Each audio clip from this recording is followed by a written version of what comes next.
Airlines flying passengers between Britain and the US called on Monday for the country's governments to relax virus restrictions.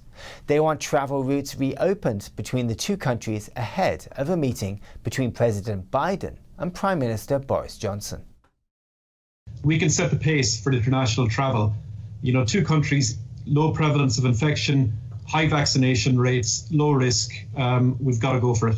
That's British Airways CEO Sean Doyle pleading on Monday for authorities in the U.S. and the U.K. to come up with a plan to relax international flying rules between the two countries after more than a year of health restrictions. So it's been devastating, but we have a great opportunity to get back in the air. Doyle was joined in a virtual press conference by American Airlines CEO Doug Parker, Delta Airlines CEO Ed Bastian, United Airlines CEO Scott Kirby, and JetBlue CEO Robin Hayes.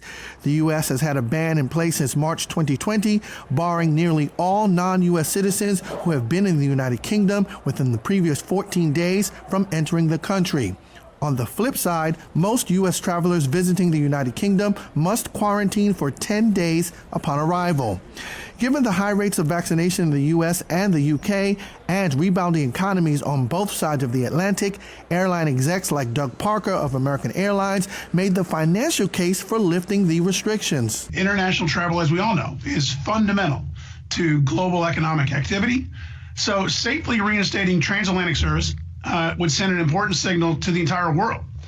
And the formation of a U.S.-UK travel corridor would reopen the most valuable long-haul travel market for each of our countries and create significant economic benefit. The plea to relax health restrictions on transatlantic routes comes ahead of a meeting later this week between President Joe Biden and Prime Minister Boris Johnson on the sidelines of the G7 summit of leading world economies. I think there's much more at stake here than a holiday. It's about trade, it's about visiting friends and relatives, and it's about getting back and doing business and re-employing people. Domestic travel has started to rebound, but global airlines are still hemorrhaging on top of the billions of dollars in losses last year.